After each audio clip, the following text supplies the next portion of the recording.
Un miel de qualité, pour le commun des mortels, c'est un miel qui correspond vraiment à ce que l'abeille a récolté dans la nature. Donc c'est un produit, entre guillemets, tout à fait indemne. Ça veut dire que ce produit doit être frais, doit avoir gardé toute sa vie, parce qu'un miel évolue dans le temps, c'est un peu comme le vin. Le vin peut bonifier, le miel, il bonifie rarement.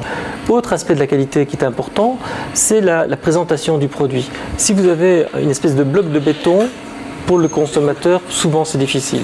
Il y a des consommateurs qui recherchent ça.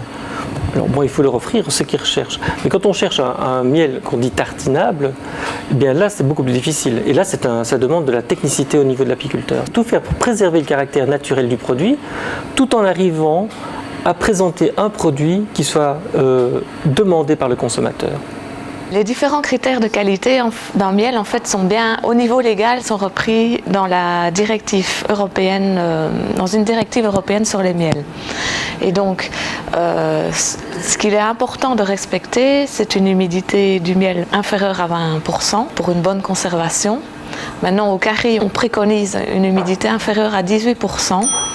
Parce qu'on a constaté qu'entre 18 et 20%, il y avait quand même des problèmes de conservation qui se présentaient. Il faut que le miel soit à bonne humidité. Ça, c'est vraiment un des paramètres clés. Donc, une fois que le miel est à bonne humidité, ça veut dire moins de 18%. Alors, on peut passer aux autres étapes. L'autre grand challenge avec le miel, ce sera d'avoir un miel qui cristallise correctement. Il y a des petites structures de sucre qui se forment, des petits noyaux qui se forment au sein du miel. Et il faut aller le plus lentement possible avec un mélange pour que la cristallisation soit homogène et la plus fine possible. Alors pour la cristallisation, une première étape est de dire attention, il ne faut pas qu'il y ait déjà des cristaux présents dans le miel quand il arrive en miellerie, ce qui arrive déjà.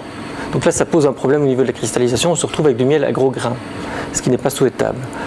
Deuxième point, une fois qu'on s'est assuré que ces grains n'existent pas, donc on les a filtrés ou quelque chose comme ça, on doit lancer la cristallisation. Plus un miel sera cristallisé rapidement, plus il sera cristallisé finement.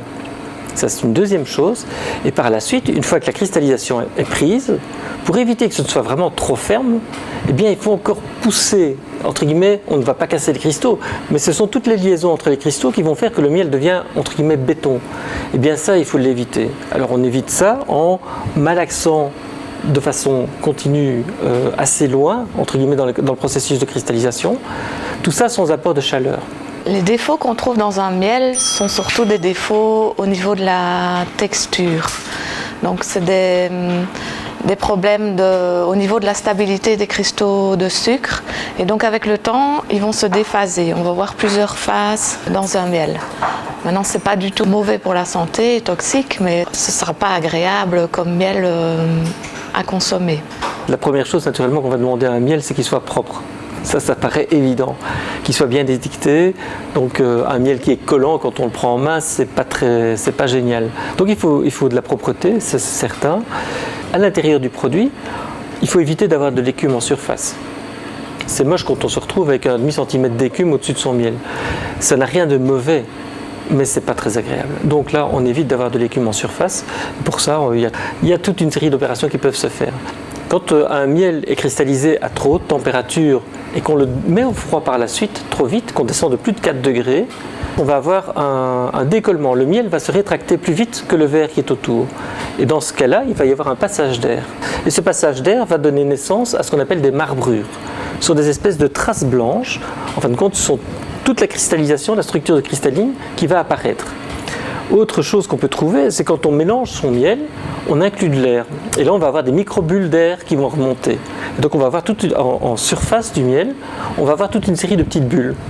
De nouveau, ce n'est absolument pas mauvais, mais au niveau de la présentation, c'est pas génial.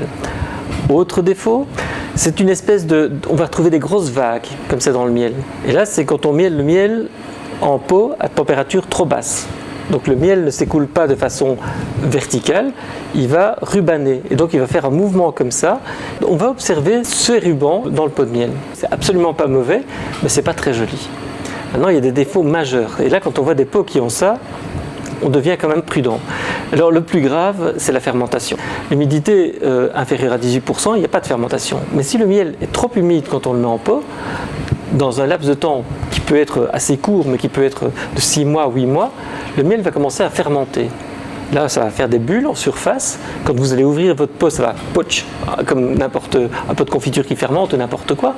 Donc c'est la même chose. Ce miel-là n'est plus consommable. Donc c'est fini, il est perdu. Et on ne peut même pas le rendre aux abeilles. C'est mauvais pour les abeilles aussi. Produire un miel de qualité, c'est tout un travail qui va de l'extraction jusqu'à la mise en pot. Donc c'est pas quelque chose, c'est pas une simple opération. Là, ça se décompose en toute une série d'étapes auxquelles il faut vraiment être très attentif.